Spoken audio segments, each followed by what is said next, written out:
Item up on the presentation today is a panel discussion that is entitled "The Value of Water and What It Means to us." This originally started as a discussion that moved into a little bit larger, deeper dive as we were doing phase two and with the Corps of Engineers and trying to understand what is the value and how important is this in the dam and the reservoir and the river. In this case, Lewis and Clark, because that's what the study is right now for the sediment management plan, but all the areas that go upstream. The Corps of Engineers did produce an economic annex to that report. It was probably some older data, but it really got us thinking, why is it like that? And they put a dollar amount on there, and as soon as you see a dollar amount, everybody starts to think, okay, well, here's somebody's viewpoint or perspective as to how important this is. The Corps of Engineers perspective under their scale and how they come up with that number was about $32 a day. Their scale only goes up to 56. So probably fairly old. Their scale is a national value scale. And when we sat down with them to go through it, because initially it was very low. I think it started at about $8 a day. So that's a pretty significant movement when it's coming up. But to understand what goes into stuff like that and how do we come out of it. Because $32 a day doesn't really mean much in today's world. But within the context of that scale, that was a significant move and try to understand what goes into it. So out of that, we know we need to do more study, ask more questions to figure out how that works. Well, there are multiple organizations then, of course, that go into different things like that, different perspectives, tourism, recreation, agriculture, any number of them that have some way they put some value on there. So with that, we decided to have a part of this meeting, a discussion on that with a panel of some folks from the area that can get into it. We had very good conversations with South Dakota and Nebraska folks that do this for a living. Due to the time frame here and coming into the spring, both of those folks that really get into the numbers, do the statistics, were unavailable to come. But it really got some things going too to understand, again, what goes into value. So today we have a panel that won't get deep into the numbers and the statistics. I think we're going to do that probably later this fall because both of those state agencies were very interested in participating and talking to each other on this. Today we're going to talk much more locally in the Lewis and Clark area, but what are the things that add value or that would go into the value of figuring out how important is the water and how important is keeping it water, which in turn helps us to understand when it comes to the sediment process and the sediment management plan, at being able to manage it somehow and ensuring that we can extend the life of this reservoir and potentially others, as well as what other pieces go into that we might be able to take advantage of. The collector pilot project last year, for instance, definitely demonstrated the Niobrara's pumping through a lot of sand, and a lot of it is very pure. And I think we'll get a better report from Paul how usable it is just coming out of the water. That's a potential commercial aspect for somebody over there that also helps to keep the water here and keep some of the sediment out from filling in the reservoir. So right now we have about the reservoir is about 70 years old, about 55, 56 when it was closed. The future right now looks like in about another 70 years, there will start to be some significant impacts here for the dam and a number of the areas here. And so there's a lot of economic and intrinsic value of it. So we certainly hate to see it at half its lifespan already. So with that, today's board panel is going to go into more of a facilitated discussion on what they see as value from their perspective. So we have kind of a broad group here, I would say, but it's also a group that I think everybody is kind of know who they are, or they've worked together. So a little bit economic development, a little bit tourism and recreation, and how it impacts. So I will do a quick introduction, and then the first thing that I'm asking them to do then is to introduce themselves and their organizations and how it ties to the water whether it be the lake, the river, the dam areas like that, and then got a few questions to guide them through and have a discussion. And as we're doing that, please feel free, if you hear something, raise your hand, let us know so we can go a little bit deeper, so it's not just a couple of scripted questions. So, and then we'll have a little more open period at the end. So, Stacy Miller is with Knox County. She has Knox County, Nebraska. She has a number of different hats, I think, over there, but economic developer and some tourism piece. Shane Bertsch is the Lewis and Clark, the campgrounds and the recreation piece on this side. Dave Mingo is about to retire as the city of Yankton's development coordinator. He's been with MSAC for a number of years too, doing different things. And then Kasi Haberman is with South Dakota tourism. So again, an important piece here that's tied, at least this particular area, to the river. So with that, since we're right, I'll just start with Stacy, and she can do a deeper introduction on herself. Yes, Stacy Miller. Stacy Miller from Knox County, Nebraska. My office is in Center, which is the center of Knox County. I'm the Economic Development Director and the Director of Visit Knox County.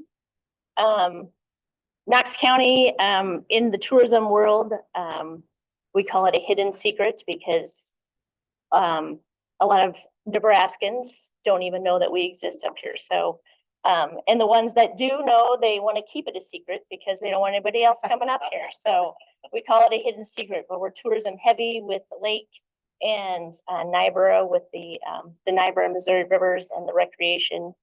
So glad to be here. Yeah, Shane Bertsch. I'm the district park supervisor at Lewis and Clark Recreation Area.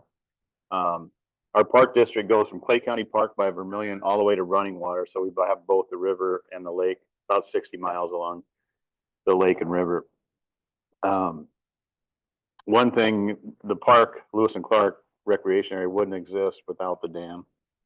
You know, so pretty big impact, but before that, there was a couple of access areas just down to the Missouri River.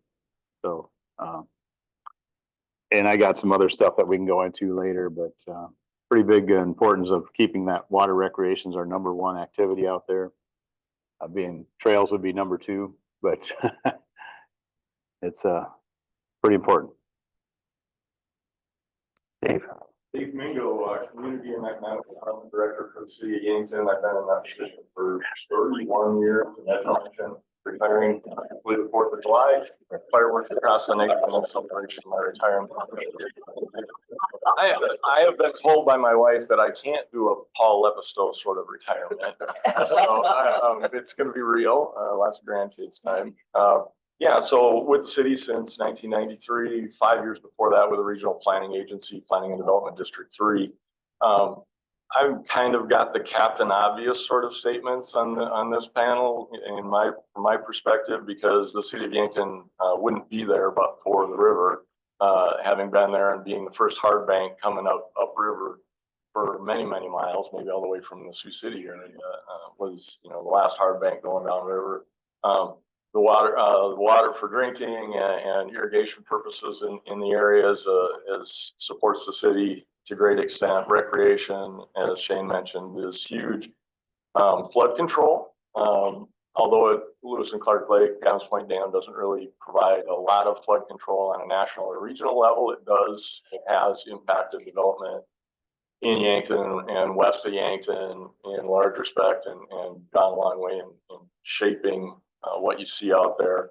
And the other thing that a lot of people don't think about is identity. And when I think about that, what would Yankton's identity be without the river and the lake? You know, Mitchell's a great town and you're the Colonels. And what would Yankton be without the river and the lake? Would we be the pastures, or what? You know, what would, I don't know. Anyway. Kasi? My name is Kasi Haberman. I'm the Executive Director for Southeast South Dakota Tourism. I've been in the tourism industry since 2016. My previous position before this, I was the Tourism Director for the City of Yankton and worked with all these folks back then as well. But I've been in my current position now since July of 22. And we're a membership-based destination marketing organization. We're much like a chamber, but we focus on tourism, representing 14 counties in the southeast corner of South Dakota. But our organization is very much tied to the lake and the river and Gavin's Point Dam. All three of them are at the heart of our outdoor recreation, especially in this area, and the tourism and economy in this area. But many of our members, specifically in the Yankton and Knox County areas, are directly tied with the river, and then we have even more that are indirectly tied with the river as well. But anything from campgrounds, outfitters, communities, lodging providers, and then other recreational businesses that rely on those bodies of water. Yeah, the river, the lake are very important to our organization. Hey, thank you. And since they brought it up and everybody did it, I'll give a little alibi too, since I'm also the mayor of Springfield.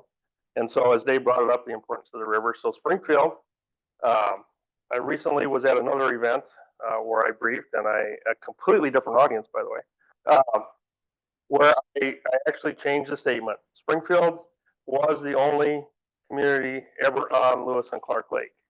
It clearly isn't now because the lake isn't there anymore. So it's back to being a part of the river. So, and that's happened in, since the closure of the dam. So things do change, and we understand that on that end and the importance of it to go back. So with that, as you've heard from our panel who they are. So a couple of quick facilitated questions, and I say quick, we'll see where it goes. Some of the answers have already come out, I think, and so maybe there'll be a little bit more behind here. But prior to Gavin's Point Dam closure and the lake reservoir forming, did your organization exist? If it did, what form did it take, if you know what it is? And if it didn't, how did that reservoir, how did the dam closure affect your organization? Did it start it?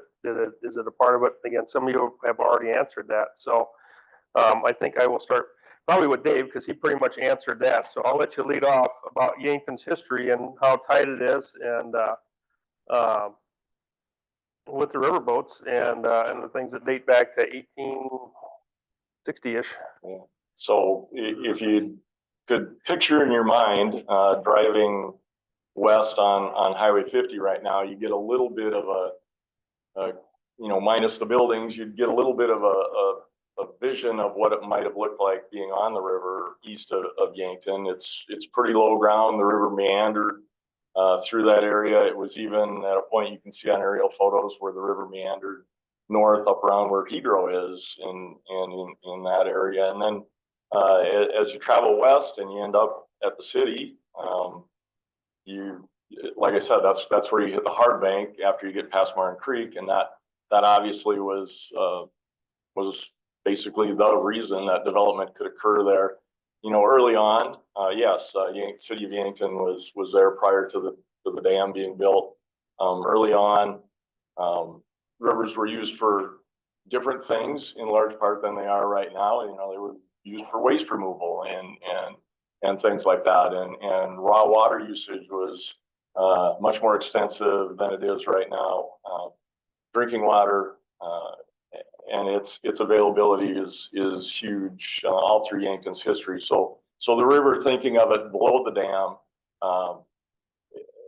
is the reason the city of Yankton is there. And when you think of the flood control that the dam was able to provide for that local area, that dramatically impacted how the city developed, both in the corporate limits and to the west. And recreation as a lifestyle, I think, is a huge part of Yankton's identity, and the things that I'm sure Shane will expand on, is the reason we're all here. The other thing to think about is erosion, and the other side of erosion with the lake being filled with sediment. We also have a lack of sediment below the dam, which causes more erosion for an extensive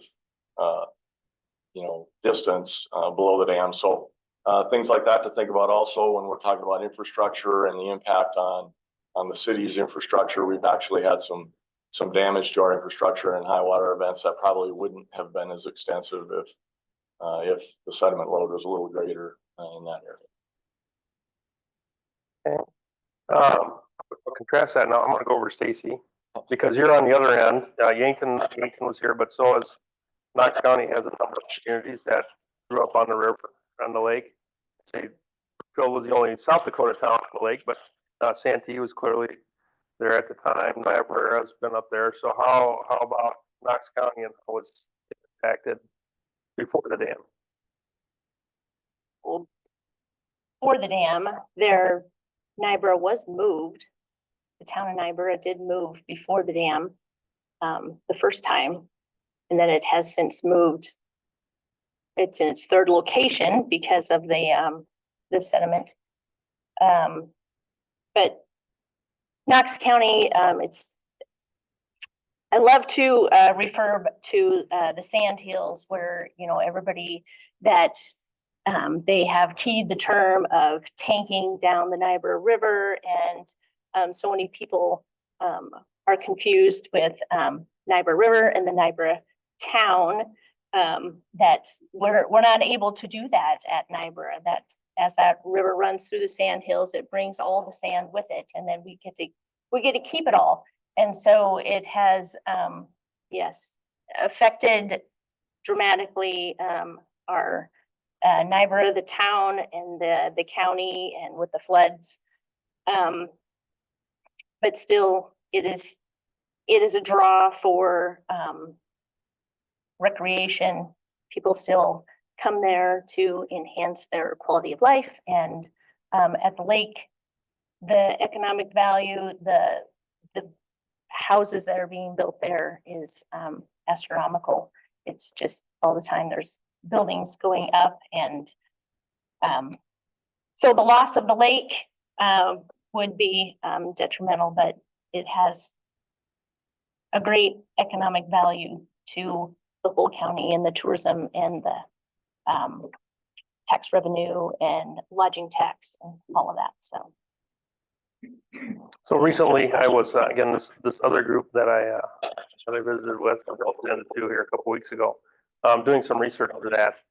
I think it was in 1910, there was a riverboat for sure. It was named the City of Springfield. That went between Springfield and Santee Agency, Santee. So that was commerce then, and it could fly the river during good weather in the summer. So the last riverboat closed about 84, I think. So for multiple reasons, obviously there's a lot of economic things, but even back then, those were important things before the dam. So and Knox County is very interesting because it has both. It has the river as it is now and the reservoir. So we'll get a little more into that. So Shane, I'll let you go next. Yeah, state parks were definitely there before the dam, but not in that location. Custer was the first state park in 1918. But the biggest thing that happened when they were going to put the dam in, actually at Gavin's Point, which would have raised the height of the dam quite a bit and increased the length of the life of the lake anyway. But city leaders, and I think Jan Gurney, who was a senator at the time, they seen the value in recreation, and there isn't a lot of flat spots between Lewis and Clark and Springfield where you can put campgrounds in and stuff like that. So they had that vision, and they moved the dam to its present location now, which allowed for a lot of development. The Corps was the initial owner of all the property along the lake. They had take land, and then they had purchased some for campgrounds as well, including below the dam, Pearson Ranch, Chief White Crane. In 2001, so the campgrounds were started in 1966. Lewis and Clark Recreation Area was started. So Pearson Ranch was built in 1959, and White Crane was probably in the late 60s. I don't have the exact date on that, but we acquired Chief White Crane and Lewis and Clark from the Corps of Engineers in 2001. And we run Pearson Ranch. It's a lease in perpetuity. So if something happened to the dam, they could go in and use it for a staging area to make repairs. But, yeah, I mean, it's all of the development we have. You've got the marina resort. We're getting close to 450 campsites when you add everything up. And, a lot of day use activities as well. It's been a great addition for the area, and their vision back in the 40s when the Fixed Loan Act was started was pretty amazing. I'm Casey? always interested to ask post-COVID questions. What has post-COVID been like for the park? Well, I got numbers. We did not. I did this morning, but if you look, you know, from basically it started, what I remember, March of 2020, and we had some massive years there. A camping unit is one night stay in a camper or tent. We went up 10,000 camping units in those couple of years of COVID, which has never been done before. You know, you'll see increases in here. I went back, I have records back to 1990, and I'll have to do some more digging to find anything before that, but 1990 to 2024, and our total camping units, which is one night stay in a camper, tent, or camping cabin, just over 1.5 million. Visitation, 42 million, or 42.5 million for that. So that's pretty big impact. That's not counting the core campgrounds as well, you know, and the Nebraska ones, Lewis and Clark on the Nebraska side, and all that too. And private ones that are coming along now too, so. What was that? And private ones as well. Yeah. So do you think there'll be generational change, lasting change? You know, I think it got some people back into camping and some of the younger people out into camping. But it's we kind of go back to 2019 and look at where we're at now, and we're a little bit of increase, kind of back on the steady increases we had before COVID, but COVID was just amazing.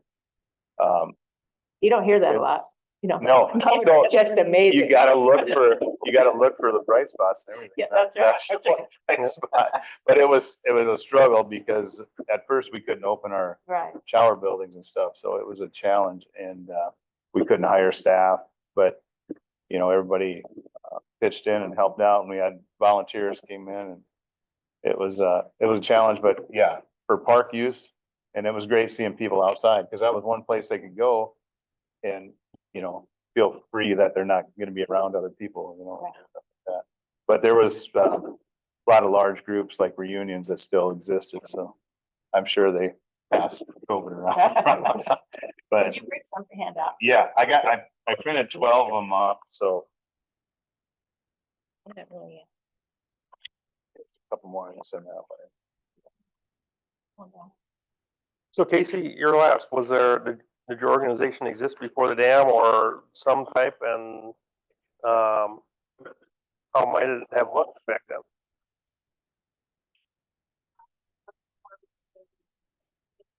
January 22nd, 1987. And originally our office was located in Sioux. So it wasn't the catalyst for the formation of our organization, but obviously the outdoor recreational opportunities were a big part of the draw for our region. And so I would say that it definitely was a part of it. But you know, our primary focus is to drive economic development through tourism for the 14 counties that are in our region. So supporting local tourism businesses, whether it be those communities in those areas or campgrounds or, you know, restaurants or any of those things. But, you know, our primary focus is to help those entities promote themselves to draw more visitors. I could give that so they have one down there. Have you noticed any change in our, not post-COVID, in vacation rental? What is? Oh, yeah, I mean, that's a segment that is. I mean, I don't know that I'll see it slow down anytime soon. But definitely, I would say, I don't know that, I mean, I'm sure that COVID played a part of it, but I think that was kind of the point where it just kind of started getting traction. and that probably sped it up, but I think, it probably started a little bit even before COVID happened. And is tourism responding to that? Is that to this wave of people wanting to go into the vacation rental business and visitors looking for vacation rentals? It's not going to get involved, or are people to come on their own? Yeah, so we have a handful of partners that do own Airbnbs or VRBOs. But for the most part, I think primarily they utilize those channels to promote themselves. But I do think that it is providing more access to people. You know, there's all kinds of people that want to come and enjoy the outdoors, and there's different tastes in what sort of lodging that they're looking for. It depends on the type of family size of their family, or, you know, many different things go into that. But, you know, I think it just fills another niche that people might be looking for. So I was thinking there might be a way that tourism could get more involved, because I think there are these nationwide management companies like Airbnb that monitor this, but they don't really know South Dakota very well.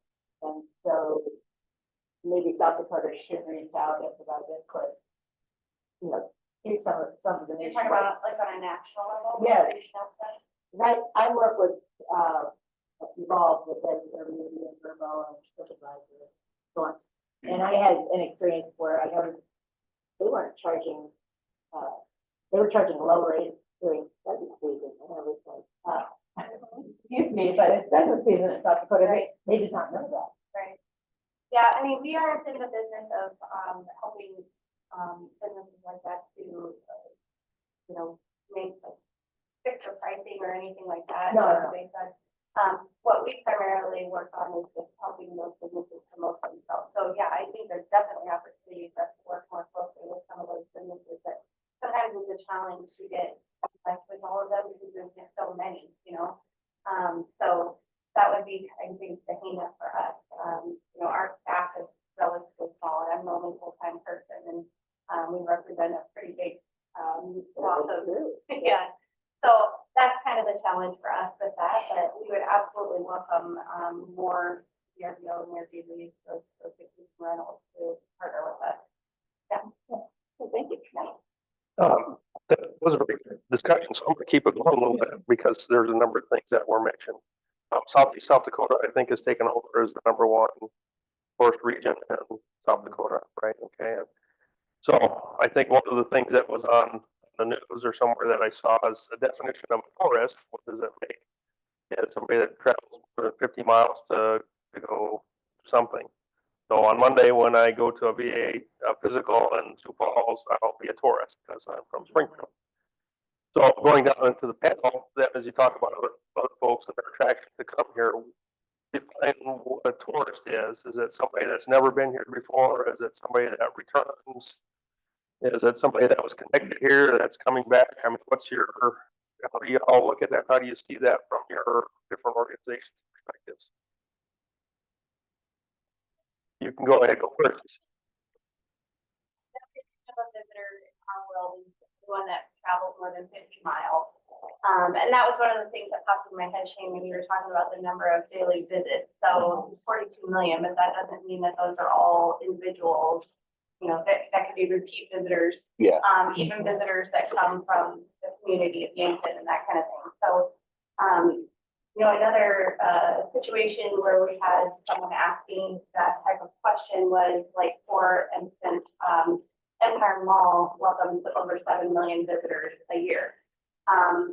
Now, I don't know where they're getting, how they're tracking that information and whether or not those are true visitors outside of a 50-mile radius. And then we also don't know how many of those visitors are repeat visitors too. So, so that's the definition in our world. And then we primarily, like our #1 target is always going to be people that are coming from out of state into South Dakota. The main reason for that is because of tax dollars. So those are not South Dakotan dollars being recycled. Those are tax dollars that are coming from outside of our state line. So that's always our #1 focus. We're absolutely going to take visitors from within South Dakota. And we, you know, absolutely will welcome people that are coming from 20 miles away, but that's kind of that definition for us. All right, Stacy, you're up, because she just said they're taking away Nebraska money, so how do you respond to that? They are. I was just recently testified at the Appropriations Committee in Lincoln, trying to save any money that the governor is going to give us for the Wygon expansion. But first I want to point out that building recreation, in comparison, Norfolk has just sunk $18 million into building their recreation, because they know that people are coming from Lincoln, from Omaha, and they're traveling through Norfolk, and they want to capture them before they get here. And so we have this natural recreation, and they are traveling. A lot of the people that are on the Nebraska side, there's a lot of long-term campgrounds there that have just recently developed, and they're full, and like immediately they're full. But like I said, it's a hidden secret. People come from Lincoln and Omaha, and they come every weekend. Niobrara, there's 50 houses in Niobrara that are temporary residents, and people are finding every nook and cranny they can around Niobrara and Verdigris to build a cabin, because they want to have that temporary residence. They want to come here for recreation. So I think tourists, yes, they travel 50 miles, but they do it, it's reoccurring, and this is their spot, and they love it, and they just love coming here. So and you know, before the dam was built, you know, my dad always said that you could fly a plane under the railroad bridge at Niobrara, and those things, of course, we don't do anymore. Of course, the bridge is gone, but you know, those we still have those opportunities now. I just feel like recreation would look so much different and be so much grander if we had those opportunities back again. So. Okay, so it's kind of interesting. I think Kasi said you're targeting out-of-staters. Is that normally for a one-time go, or is that a repeat? Yeah, so that's your even. And whereas Stacy said over in her side of the river, they're looking more at returning folks that return, so that are within a set driving distance, that will come 2, 3, 4, 5 times or more a summer, and actually be a little more attached. So Shane, you're the in between with campers. How about them? Yeah, the one thing I should talk about visitation, how we have traffic counters, but we do a survey every 5 years, I think it is, just to see how many people are in each car that comes in. So the factor right now is 2.34. So every time that car goes by, that's how we count the actual people coming in. Most of our campers come from within about 75 miles. I'd say close to 80% of them are from 75 miles. So that'd be Sioux Falls, Mitchell, Norfolk, you know, Sioux City. And then the rest are either, well, breakdown, 50% are from South Dakota, about 48% are from Iowa and Nebraska, and 2% are from other states. So that's kind of where people come from. Most day use activity, I would say that's within 50 miles. Not a lot of people would drive farther than that to do day use activities, but unless the fishing's good, then they'll drive a little farther.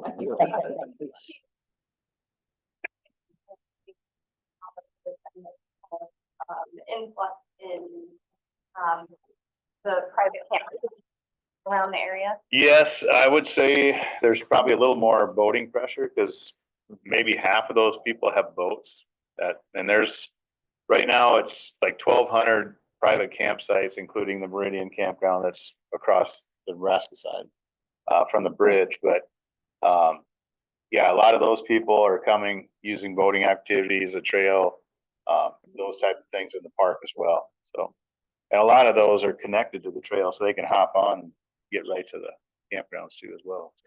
Okay. Now, if you have another question, please. I'm going to kind of transfer it to Dave, because this is a question too for those just from a or city perspective, but the city side is a little different because obviously you have, other things that you want to draw than just campgrounds. So hotel rooms, visit, stuff like that, riverboat days. Yeah, and I mean, one of the biggest issues we've had recently, and this all ties together, is actually workforce development and recruiting workforce. We have employers that, over the past few years have estimated, Department of Labor estimates, so we've had anywhere from 450 to 900 jobs available in Yankton, and we've got our major employers saying, focus on housing, focus on help us recruit. They're actually finding people, but there's nowhere for them to live. But one of the biggest sales pitches that Yankton has is its outdoor recreation lifestyle. So you might end up with a quality of life decision that a family makes, just a great school system, great place to raise folks, where, that recreation lifestyle and what Yankton has to offer, not only to visitors, but to locals, plays a huge impact in Yankton's economic base overall. The cities, if you think city specific, the rest of the panelists here, obviously, we understand the definition of a tourist, a visitor is 50 miles. Anybody that participates in any of the recreational opportunities and spends money in the corporate limits, that's a big part of our economy too. So, and what would that identity be if it wasn't for that recreation lifestyle and the parks and everything else, even from a local perspective? Okay, so to the group, since we're all pretty tight in this area, which is a little different than maybe some upstream areas.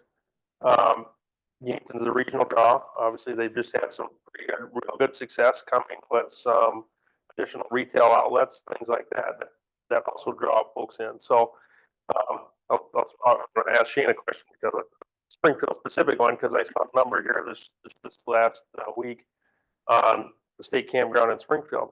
So there's 20 spots, 2 cabins, and our usage in April, I think, went up 200 and some odd %. So percents are fine, but it did go up from something like a normal of April of like 10 or 12. And they're all rental units, they're all reserved units. So obviously, the number, something like 50.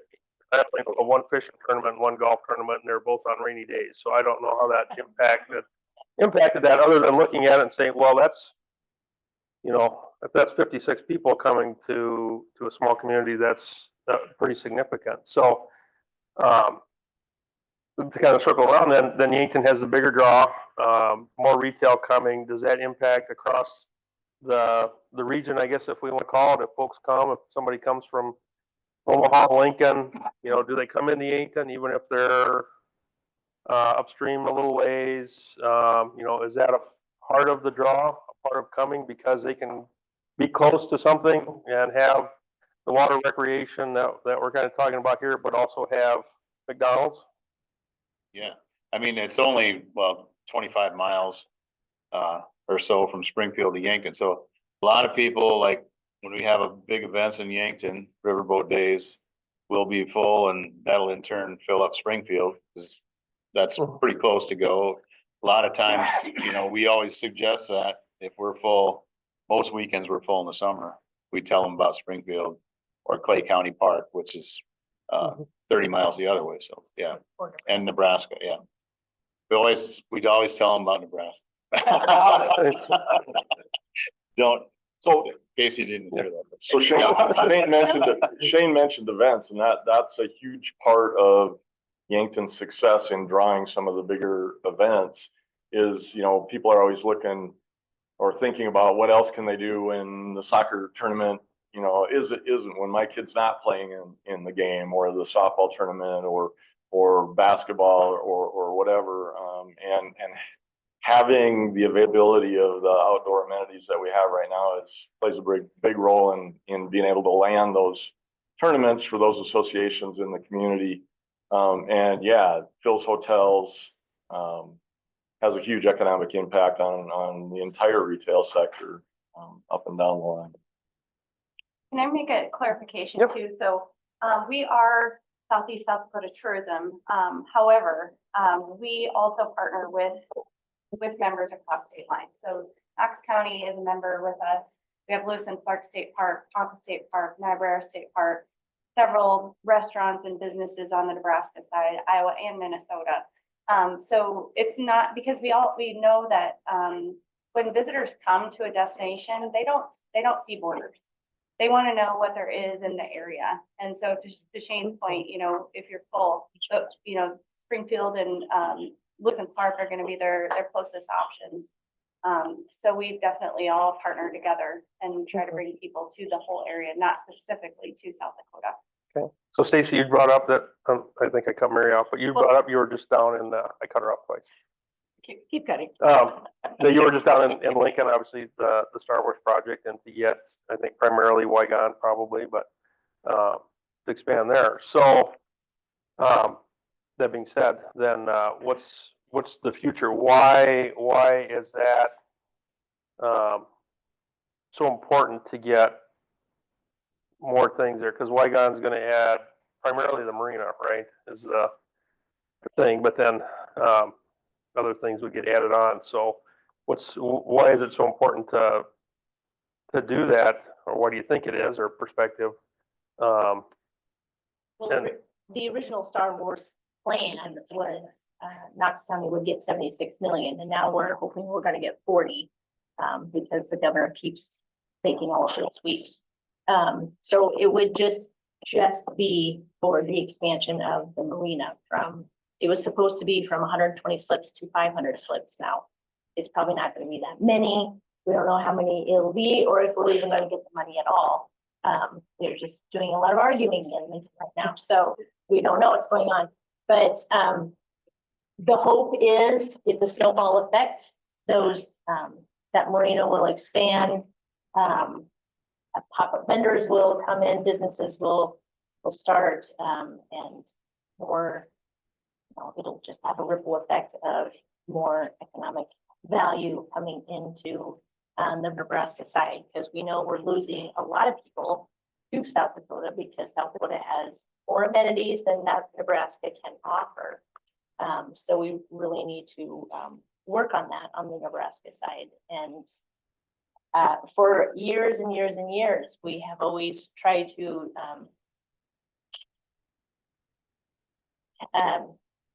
make our Department of Transportation understand that signage is very important. That South Dakota has signage and they won't let us put signs. So Okay. it's very important, and they just don't want to listen to it. So, I mean, it's a small part, but it adds a lot to the whole scope. So, Well, it makes sense. If you don't know where it is, you're not gonna peel off for a day or something. So if it's still hard to find, then somebody's gonna go someplace easier. So, so having said that, and I'll kind of go back down the line again, then that still is a big number, $30-some million, and we're talking specifically for the water, right? Because if you're talking marina and a boats, that's going to be specifically water recreation of some kind, whether it's pleasure or fishing, something like that. So there had to be some thought as to why here, and you said, you know, because some of it's going north, it's coming across the border, so capture some more and do some of that. What else are you looking at though? And I'll start with you, and then we can go down the line as far as what does the future look like? Not just next year, but 5, 10, 20 years in the future. Because that's a big investment. It's not just going to be for like, well, let's just do it, and you know, hopefully we you know, make some money back in a day. That's obviously a long-term investment in, and I'm sure Shane can talk about too the ongoing maintenance and things like that that are required to maintain that. So we'll start with you. What's the future look like? well, just like I said before, future. Stacy, Yes. just speak up a little bit louder. Sure. Want to hear every word yet. Do you really? Yeah, so the next 5 years is just like I said, we're just hoping that will become a ripple effect of new businesses growing and starting, and then just more the devil's nest. A lot of that is private property, but right now there is storage units going up in anticipation of the Wygon expansion. And so, that poor guy, we just really hope that it goes through since he has built that. And of course, Okay. it'll trickle on down to Niobrara, we hope, but so. So, there's already an economic impact that's going on, even though it's not there yet. So, And the okay, long-term campgrounds, those were built just in the last, well, since COVID. okay, And Star Wars was in 21. So people have been, hopeful it was passed. So we assumed that we had the money. We didn't know that the governor was going to sweep all of our money everywhere. So people have been building in anticipation of this expansion. Okay. So. okay. Go ahead, Shane. What's the Yeah, plans for the park? so, right now we got some projects going on. We've been working over the years to upgrade our electrical campsites from 30 amp to 50 amp. We're doing the last 209. We got about 150 to do after Labor Day. And then all the sites at White Crane, Pearson Ranch, and Lewis and Clark will have 50 amp service. So that's about a $430,000 project to do those last sites. So can I ask you specifically for that, what's the so what? How come you're going from 30 to 50 amp? Because the campers, they require more power, used to be a camper would have one AC unit, now they're up to 3. And just the draw of the power that they use. We've had a lot of breakdowns where Okay. main breakers are popping where there's 3 or 4 campsites on a 200 amp breaker and they're popping. But we're looking forward to getting those finished so we don't have as many interruptions for people coming in. And then we just finished a overlay of the trail, and that was I think it was a $600,000 project to overlay 6.5 miles of our bike trail. And we repaved the Gavins Road entrance, and that was $580,000 project. And we're using some grants that are available for these things, National Rec Trails, Collector Road for the Gavins entrance road, Collector Road funding, and National Rec Trails for the trail project. What we're looking at in the future here, within the next year, we're going to add 10 more campsites in the Gavins section of the park. And down the road in that 5 or 6 year window, we're going to add another 50 in the Yankton section. Then we'll kind of be out of additional land to add more sites. We'll be at capacity. We'll end up with a total of about 475 campsites in the park. So almost 500. Yeah, so we're looking forward to that. And, coupled with that, the resort right now is they just put in a new pool. They're working on finishing that. They put in 2 more campsites. So they have 8 full hookup campsites at the resort. And then they're going to add another cottage that sleeps 20 people. So Mike Grave is doing a great job of doing what he can to provide more opportunities. And he also is open year round, which previous concessionaire wasn't open after October. So he has some rentals throughout the winter too as well. So from a value aspect, kind of what I have and the group can kind of take on this too or ask questions. When you're going, we're not talking about my Kmart pup tent coming out there. I mean, when you're talking about a 3 air conditioner RV unit, that's not a small thing. So not to get too deep into it here, but obviously economically, that's somebody that's also has a large pickup and they're coming, maybe they're not coming far, but they're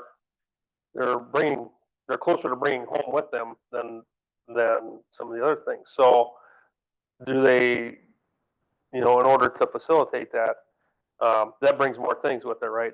You got to buy more fuel. Maybe you're staying a little longer in the area. Are those things kind of a part of it, or? Sure, yeah, because people can stay up to 2 weeks on a campsite.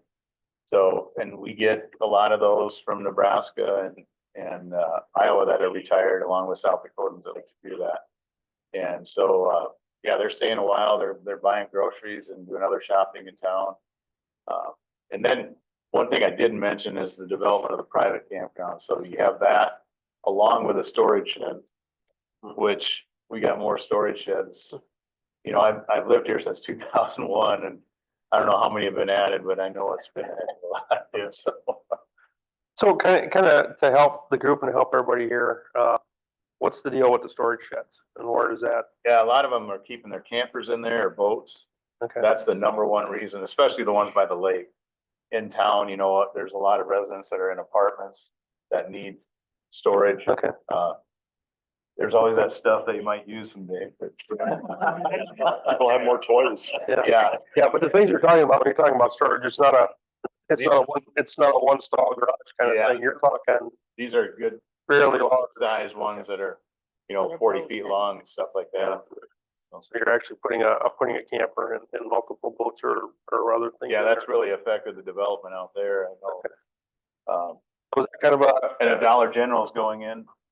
So that'll be Okay. finished in probably 2 or 3 months. They were going pretty fast right now. okay.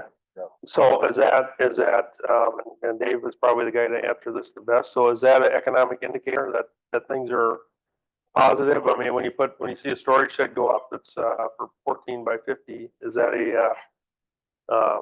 is that somebody that's probably making a commitment? Yeah, definitely. It's, and you know, from the county's perspective and the city's perspective, it's a taxable improvement and, you know, private contractors are involved in creating those, constructing those, and the owners are making that investment. Those are huge investments. And it's not just storage sheds. It's also, you know, infiltrates all of retail, not only out at the lake, but in the community. When that sort of investment or that level of visitorship is seen out there.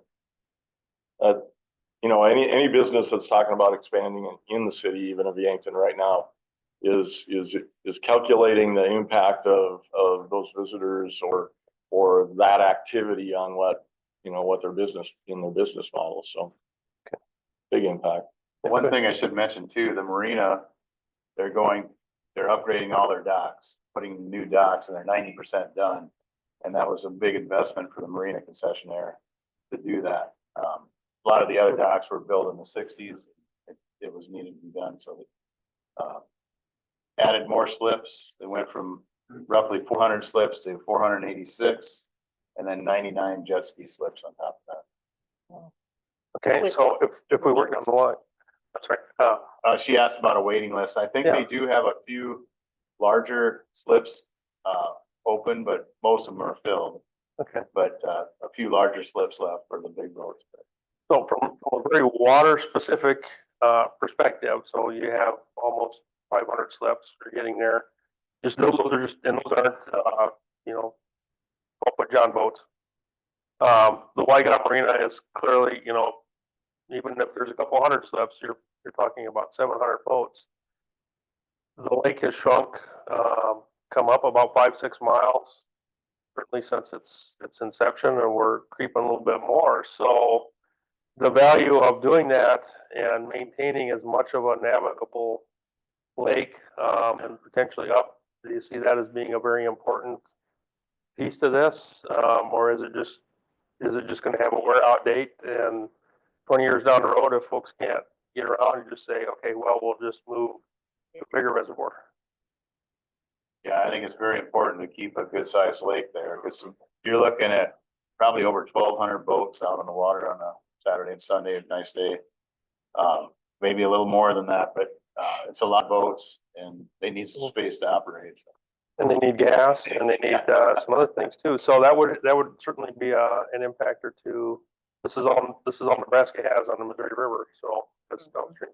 So what about other forms outside of just motorized boats? Some other recreation that's tied to it. I think it was last year. There was a kayak bass fishing outfit association out of Nebraska that had a tournament out of Springfield, which was kind of, I thought, odd and unique to see that many. But like kayakers, we know there's some restrictions on things like jet skis that take the water. Are there other things other than just pleasure crafts? Obviously, fishing is out there as one. Anything else that's kind of an offshoot or would be a little? Well, we have a winter beach, so there's about 40 Hobie cats that rent slips Okay. there that are able to go out to as well. Okay, so that's something that's there. I don't know if you've heard about it in Yankton or Springfield or in Nebraska yet, but there's a lot of grumbling in my neck of the woods because Talisman's Trail Park has not opened yet this year. There are four-wheelers that want a place to go. And when they're open, it's just nonstop trailers with rigs that cost $60,000 and maybe 4 of them on a trailer. So that's the only one I know of. On the Stan, eastern side. Yeah, I think there's room for more of that. Yeah, cause you got, what they have out in the hills is amazing. I don't know, there's probably 400 miles of trail or whatever it is. And aren't they, isn't, the Santee tribe developing with the casino or they something? did. It's like 60 miles Oh, wow. that That's good. Santee developed, and it's busy. So, well, not immediately a water thing, it's all into that same recreational tie that folks have some of the same things, so. Well, when the comment came up that, the visitors don't see the boundaries, you know, we might be territorial here, but they don't see the boundaries. At my vacation rental, I have a guest book and people write long, notes afterwards, not everybody, but they do. And now as the years are going by, I flip through there, and what do you think the number one thing they come for is? Because I think that's what we're talking about. Why do people come here? One of the biggest things is we're central. I have people that are families from Iowa and North Dakota and Nebraska that are meeting in the middle, and they want to check all the boxes at this location. And I guess we want to keep those boxes open to check. Okay, so one bigger question, and we'll certainly open it up to the floor. This one's a little bit here, so stay with me. It kind of leads into what we're going to go into next. But one of the things that MSAC has been working on with the Corps of Engineers now for 7-8 years is a sediment management plan for Lewis and Clark Lake, and it's reaches up to Fort Randall. And a part of that is, of course, to maintain as much water here as we can, while understanding the natural flow and what needs to go on and the impacts the dam have had. So, there are different areas that can be impacted, or that as we do this, tailor it a little bit. There's not a thing. There's multiple things that are identified going forward into the final phase to write this plan. But from our perspective here, there's things like general recreation, general water recreation, fishing, duck hunting, which we didn't talk about too much. That's a fall thing that ties a lot of hotels together with repeat customers. Drinking water and agriculture, which we didn't get into. I'm on the back end of getting a water plant finished, so I understand some of that, and some of the things that go there. This would be something, and then there's manufacturing, industrial, commercial use, and then the power generation. So looking down into the future with a sediment management plan get in place, one or maybe 2 areas from each of your perspectives that would be important to do that. We know the Corps of Engineers has 8 different things that they look at as far as the master plan and managing it, but more for Lewis and Clark Lake in the areas. What would be a thing or a couple things? Is it fishing? Is it camping? Is it, where, if you start looking at a specific management piece, would you like to see that would extend forever and, or certainly well beyond our next 70 years? I think that, I don't know if you can be that specific in a lot of respects. Sorry to say that to start the answer to the question, but I mean that explains a lot, because the purpose is there's an expected level of service and there's an expected public and private investment that I think the region has become accustomed to at this point in time. And if for some reason that diminishes, i.e. the lake fills up with sediment, that's going to have a huge negative economic impact. And it's going to create a need to rebrand, basically, which I don't know if anybody knows what that looks like. And so I think as the longer we can, keep the asset that we have now in place or even expand it, like Shane's talking about, that only makes sense. Yeah, I'd agree. You know, just maintain, I mean, I would say the most important thing, and I know this is kind of a overarching, and it's kind of why we're out here, but the main thing is maintaining the reservoir. Because like Dave said, there's just so many things that people look to for this area. And, you know, you touched on it before too. It's so much more than just tourism and drawing visitors here. So I've said this for a long time, that tourism is kind of the front porch of economic development. So a lot of times if people are coming here from and have never been here before, that's their first introduction to this area. And if they really like it here, and if they're bringing a $70,000, $80,000 rig, you know, they have disposable income. And are they then thinking, wow, I could live here? And so, you know, I think it just touches so many more things. And additionally, like before I moved home, I was the marketing director at Westroads Mall in Omaha. And so I know, and Dave and I've talked about this too, but I know what those retailers are looking for, and it's traffic. And so, you know, making sure that the lake is viable, because there's what, 5,000-7,000 people that live out there now. So that's a whole nother group of folks that, you know, aren't included in the population in Yankton, that you can say, these are people that are in our town every single day. And so with retail and all of those different types of things, it's so much more farther reaching than just tourism. And so I just think that it's absolutely vital to the economic health of this entire area. So. Down to this end of the table, I'll go with Shane, and then Casey can finish up in Nebraska. Yeah, you know, water intakes, we get our water from BY Water. They've had some challenges, but they're in pretty good shape right now. But I know the Nebraska ones, they've had a heck of a time with siltation and already dealing with that, along with zebra mussels. But we won't get into that. That's a whole nother. But it has cleaned up the lake. That's another good thing if something bad. Yes, I think, you know, in the future, it's going to be imperative that we keep a body of water that's useful to have our people be able to recreate there. I mean, that's critical. And some of these boats, they have 6-foot keels underneath them, these sailboats. So you need a good area, good depth to navigate through. They have to be careful now with our Yankton section. You can almost walk out 400 feet or so and not be underwater in some spots. So it's kind of settling in there as the water flows through the lake and through the dam. It kind of settles out. You can see some aerials over the years and how that's changed as well. Shows the siltation. So Stacy, I'm going to bring it back, but I'm going to ask you a specific question, and I know Alicia's on yet. So because there's a group here that we may not be representing very well, and that's the two tribes down there in their area too, in Knox County, the Santee with the reservation, and the Ponca with some of their areas of power grounds and stuff. So when you're also looking into the future, how does that impact it? And if Alicia wants to answer, she works and has a much better understanding maybe of that piece, you know, and then where does that tie in to the future as well?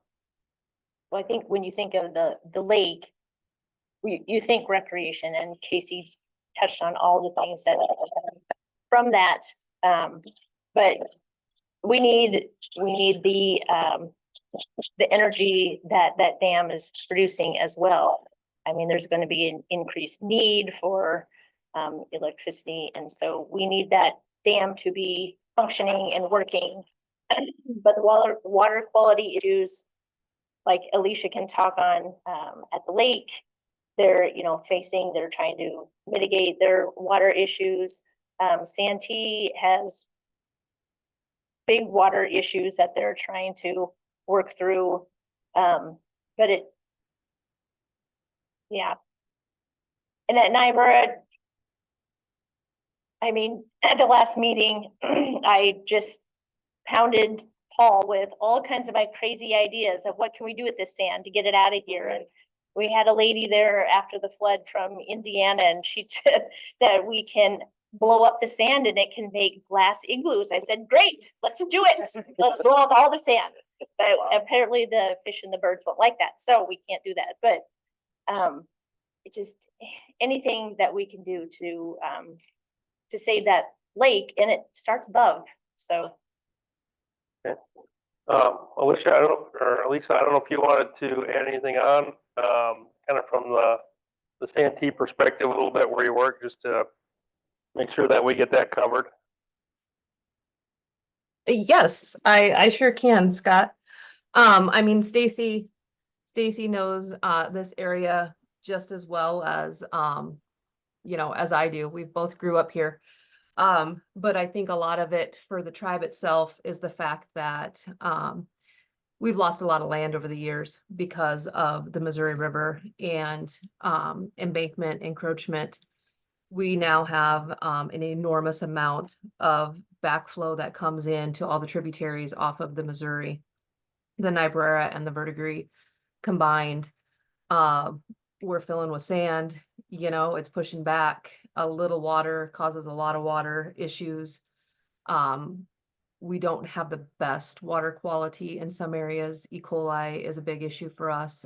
Stacy alluded to our drinking water concerns that we have, that we are working through, trying to get potable drinking water here on the reservation that we haven't had in, 10 years, 15 years and longer, since the high manganese levels were detected in 2019. So we definitely are surrounded by water and sand. And so in order to get rid of that, I don't know what we do. We need the lake. The lake is filling. What's going to happen with that going forward? I mean, it's extremely difficult. It's a lot of decisions. It's a lot of money. And it's an area of, once we do get it out, where do we put that contaminated sand? So, I mean, we understand, but when you look back on plat maps and you see the amount of water that has come through and the amount of land that we've lost because of it, you don't truly understand it till you see a time lapse of that.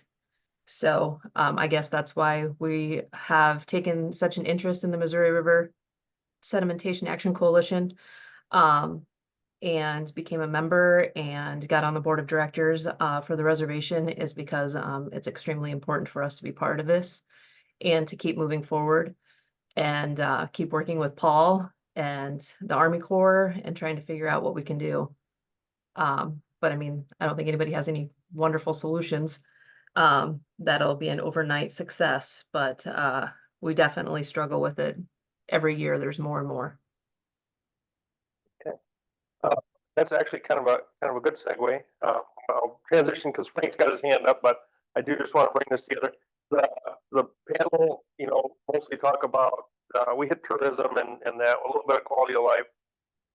As we transition, before we hit to the next piece about the bedload collector, Stacy hit it, Alicia just hit it again, is there is a commercial industrial piece out there that needs to get tied to this river as well, and that's part of the beneficial use of sediment. If we can figure something out, that adds another value to certainly to this area. It's I don't want to say it's necessarily unique to what we look at the Missouri River, but each reservoir has its own characteristics, and this one is a lot of sand that comes out of the Niobrara River. So, go ahead, Frank.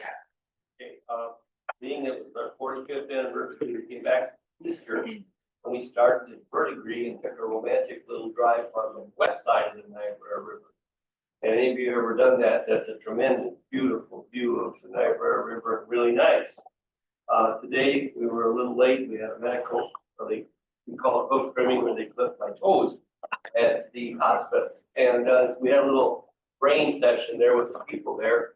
And we asked them about the sedimentation meeting, what they should do. And one person named MK said we need to dam up the Niobrara River.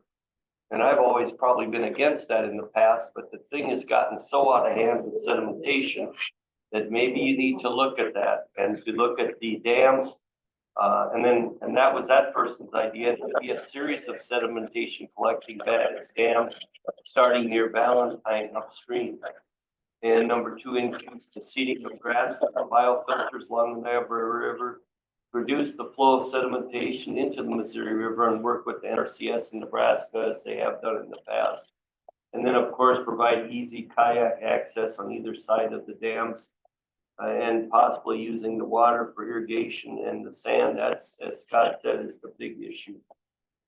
Ladies and gentlemen, I applaud what you've been doing. And this is tough for me to say because I know how much it impacts the kayaks, but it's time to start at the source before it is too late.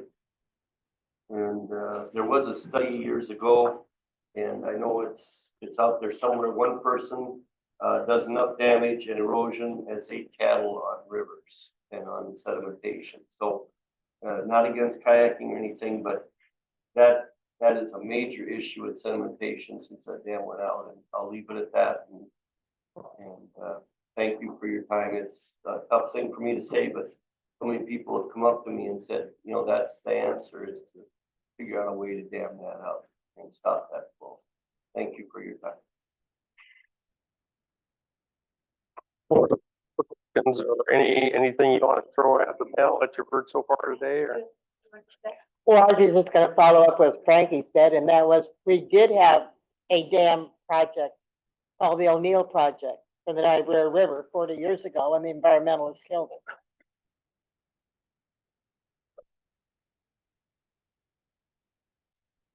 Okay, so not hearing anything else, then kind of wrap up here. It was a good point. The panel kind of brought it all back around to tie into what we have coming up next. But there is tremendous value, and it's we didn't get into very specific numbers here, but clearly when you start putting dollar signs in front of stuff, it's tough, and it adds up. But it's also a tough thing to gauge what that is. So recreation, tourism, quality of life was certainly brought in as folks that maybe move here or repeat visitors to the area, and provide that kind of quality of life where they want to live here longer term, which adds to a much longer term support.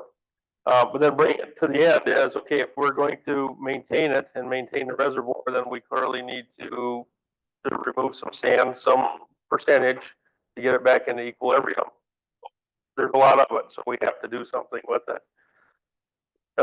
And that will tie into, it'll have to be a commercial use, more than likely some type of industrial thing, because we just can't fill up the hills to do that. So as we were doing phase 2 of the sediment management plan project, there were a handful of items that are in there that are going to transition into phase 3 as ways to work on this, not just with one solution, but multiple different pieces to get into some percentage out of these.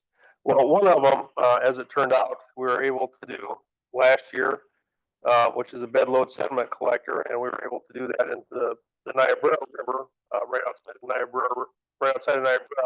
And the vials that you see here, there's some back there, those are the actual sand that came out. So that was the first thing, or the first time something has gone in the water and has demonstrated that, yeah, you can not only get a lot of sand out, but you can do it fairly quickly.